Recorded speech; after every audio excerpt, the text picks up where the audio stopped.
News Marathi live, आवाज महाराष्ट्राचा, सत्य, वेगवान, विश्वासार्ह मराठी बातम्या।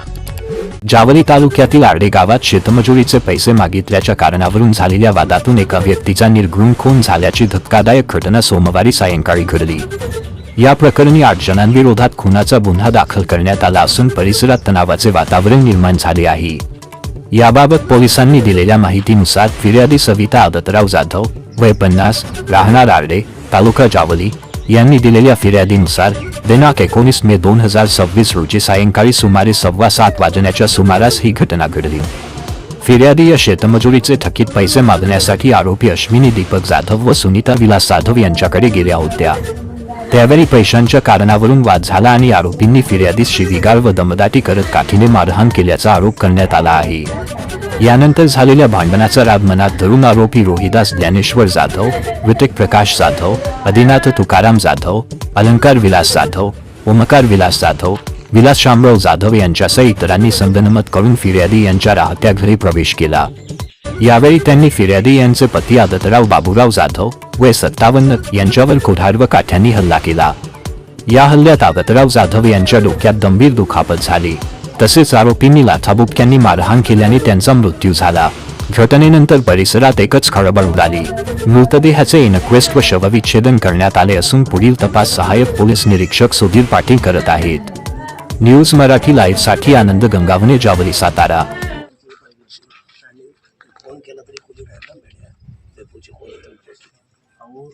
आरोपी शोध चालू आहे, बरोबर आहे। आरोपी शोध चालू आहे। काल जे आरोपी पकडले त्यांचे मेडिकल आले, त्यांचे ते जे प्रोसिजर आहे ती प्रोसिजर करणं आलं। जर त्या प्रोसिजरमध्ये जर चुकलो आम्ही तर कोर्ट रिलीज करता आरोपीला, मग त्यात आमच्यावरच ठपका ठेवणार ना तुम्ही। ते सगळ्या गोष्टी करायला लागतात। त्यानंतर आरोपी काही 1-2 जण नाही आहेत, सगळे आरोपी। त्या आरोपींसाठी गार्ड असते, त्या आरोपींना गार्ड लावावं लागतं। माणसं तिथं गेले म्हणजे आमच्याकडे एकतर मॅनपॉवर कमी आहे आणि जे आहे त्याच्यामध्ये मेड्या डेपोच्या लोकांचा फार दीर्घकाळ आहे। म्हणजे एवढा वेळ त्यांनी लावलाय की रात्रीतच 4 आरोपी पकडलेत आम्ही। रात्री 4 आरोपी पकडल्यात। महिला असल्यामुळे रात्री त्यांना घेता आलं नाही ताब्यात, सकाळी त्यांना घेतले ताब्यात महिलांना। एक आरोपी ना त्याचं हे नाही नोंद करून घेतलं होतं, एक आरोपीचं नाव आहे ना 3 वेळा नोंद करून नाही घेतलं। मी तिथे होतो, तुम्ही गेल्यानंतर की त्यांनी सांगितलं की FIR आता फिर्याद नोंदवल्यानंतर ती वाचन करायला द्यायची असते प्रिंट काढून।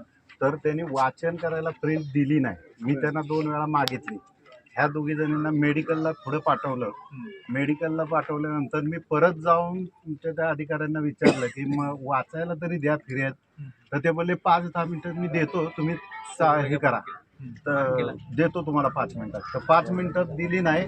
हे मेडिकल करून आल्यानंतर डायरेक्ट ऑनलाईनला टाकलं म्हणून सांगितलं फिर्याद, आणि नंतर ते वाचायला दिले आम्हाला, आणि त्याच्यावरती लाईव्ह वरती त्यांनी हे केलं। म्हणून मुलगीनं परत विचारलं की ह्याच्यामध्ये ऋतिक प्रकाश जाधवचं नाव का नाही। ह्या 3 जणांनी त्याला वार केलेत ह्याच्या कुऱ्हाडीनं काय, आणि ते वार मी सुद्धा बघितलेले आहेत तिथं गेल्यानंतर काय। असं असताना तुम्ही सुद्धा विचारलं तिला, ही फिर्याद नोंदवलेली पहिली वाचन करायला द्यायची असते आणि त्यानंतर ऑनलाईन करायची असते।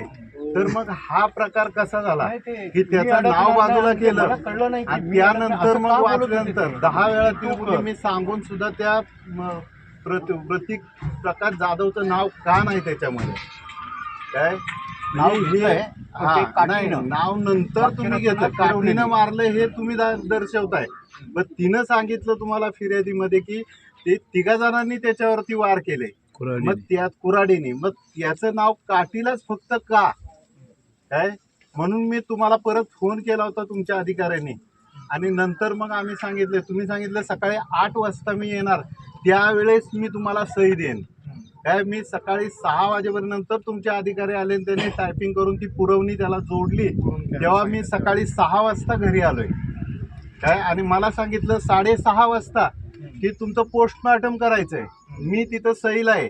तर मी इथं 6 वाजता जर आलो असेल घरी, तर मी सातारला किती वाजता पोहोचायला पाहिजे काय तर त्यांनी तिथं पोस्टमार्टम करायला मी जायच्या अगोदर त्यांनी पोस्टमार्टम करायला पण घेतलं, असं केलंय. म्हणजे हा प्रकार कसा इन्क्वेस्ट पंचनामा झालेला हा. आहे. इन्क्वेस्ट पंचनाम्यावरून डॉक्टरची जबाबदारी असते, डॉक्टर पुढचं पंचनामा करतात. ते PM असतं ते डॉक्टर करतात. तुमच्या समक्ष तुमचे लोक होते, त्यांचे पंच होते, त्यांच्या समक्ष इन्क्वेस्ट केलेला आहे. इन्क्वेस्ट करून तो पंचनामा डॉक्टरांच्याकडे दिल्यानंतर ते PM केले. राहिली गोष्ट फिर्यादीची.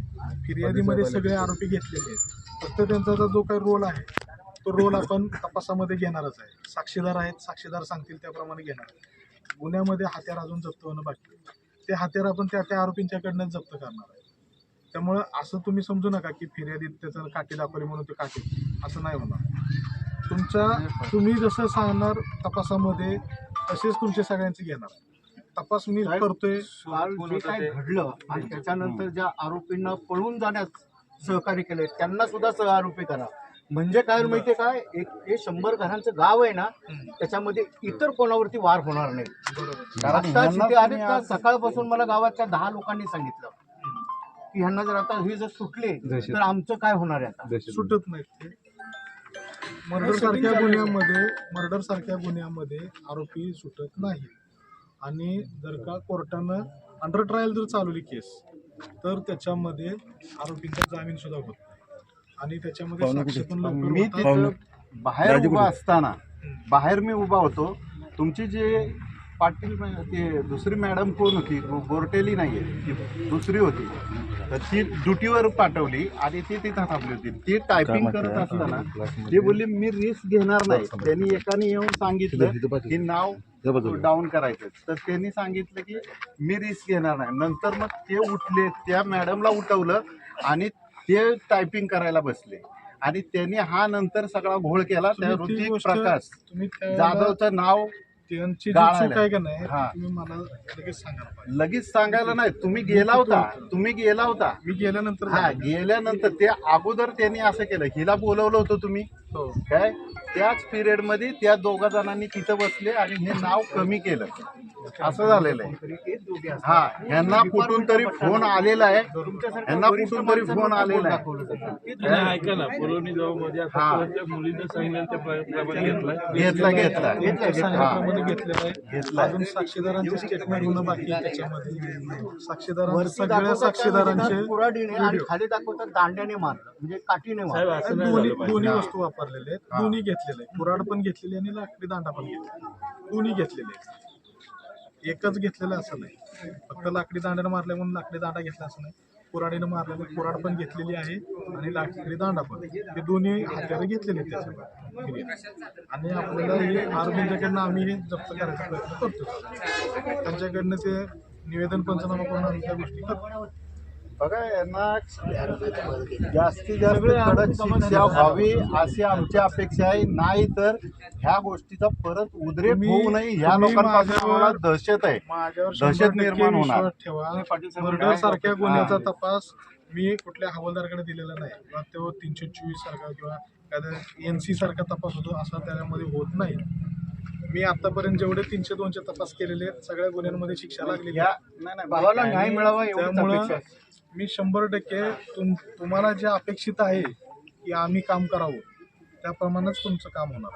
लहान मुलींच्या समोर जे जरा- सहकार्य ते आमच्याकडनं लागेल. धन्यवाद. पण माझ्याकडनं सुद्धा तुम्ही कधी पण मला येऊन विचारा, मग तपासात काय केले, कसं केले, मी तुम्हाला दाखवतो तपास. तिनं ज्यावेळेस ऑनलाईन विचारलं, ऑनलाईन आता- टाकायच्या अगोदर तो वाचायला द्यायचा असतो ठीक फिर्यादीला. आहे, असू दे. पण तर आपण- त्याच्यामध्ये राहिलेली फिर्यादीत मिस्टेक राहिलं काढता येते, म्हणून नंतर कसं ऑनलाईन आहे, टाकता येते. फिर्याद झाली म्हणजे तो काय चार्जशीट संपला असं होत संपला असं नाही. नाही. गुन्हा संपला असं होत नाही. त्याच्यामध्ये अजून बऱ्याचशा गोष्टी असतात त्या होत असतात. त्यांचं कोर्टात जबाब व्हायचं आहे. अजून कोर्टात जबाब होणार आहे त्यावेळेला कोर्टात पण सांगणारच आहेत ना ते. कोर्टातला जबाब तर कोर्टाच्या समोर सांगितलेला असतो. तिथं दुसरं कोणी नसतं, कोर्ट असतं आणि त्यांचं टंकलेखक असतो.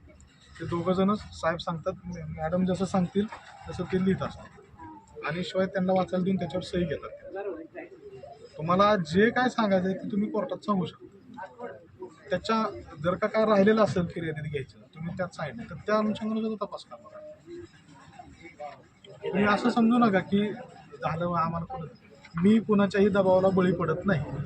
सरपंच साताऱ्यामधून कोणी त्यांचे नातलग कोणी अधिकारी असू दे. आहेत वरिष्ठ फोन केल्याशिवाय हे नाव काढलेलं नाही. नावं सांगितली. फोन केलेले आहेत त्यांना. घडल्यानंतर त्यांनी नावं घेतली, अरे माझा मामा आहे, असू काय दे. घाबरू नका, मारूनच टाका. असू हा काय दे, प्रकार? कुणी जरी असलं ना, कुठलाही पोलीस मर्डरच्या गुन्ह्यामधल्या आरोपींना पाठीशी घालत नाही. कोणी असू दे, मग सक्का भाऊ असू दे, नाहीतर कोणी मामा असू दे, काका असू दे, बाप जरी असला तरी त्याला मर्डरच्या सारख्या गुन्ह्यामध्ये कोणी पाठीशी घालत नाही. अजामीन पात्र ही कायमस्वरूपी आतमध्ये राहिली पाहिजेत, ही आमच्या सगळ्यांकडनं हे तुम्हाला बघा, विनंती. कायमस्वरूपी राहतील ते कसं आहे, तुमच्या ज्यावेळेला ही केस बोर्डावर येणार, तुम्ही जसं साक्ष देणार त्याप्रमाणे कोर्ट त्यांना शिक्षा देणार. ज्या घटना घडल्यात ना ते तुम्ही याच्यावर आणा. सत्य. याच्यामध्ये सत्य घटना. तुमच्याकडून तुम्ही जे गालगोजापणा- साक्षीदार जे सांगणार तिथले हा. त्यांचे स्टेटमेंट घेणार आपण त्यामध्ये, आणि ते सांगतील त्याप्रमाणे या दोन ही मुलगी आणि त्याची आय आहे समोरासमोर. समोर हे काय घटना हे सिद्धी होती. आई विटनेस आहे म्हणूनच ह्यांचेच आपण ते सांग जरा, पण थोडक्यात जबाब सरांना घेणार. थोडक्यामध्ये सांग, तुझी मनस्थिती नाहीये. निष्पक्षपणे बरोबर आहे. थोडक्यामध्ये मला आरोपी 3 वाजता कोर्टात घेऊन जायचे आणि पंचनामा पण करायचा. वेळ जातोय. सर फक्त पंचनाम्याला तिला बोल- नाही बोलायचंय, म्हणून. तिला बोलायचं सरांसमोर. बाळा काय हे झालं? बघा, आता इथं वेळ नाही, ही वेळ नाही बाबा. पहिले तिथलं होऊन जाऊ. शांत होतो. पंचनामा सुरू झालाय. तिला करता नाही, गेल्या सर, कोणतरी हवं ना. मी पाहिजे आपण कोणतरी सोबत पाहिजे. शासकीय पंच पण आणलेले.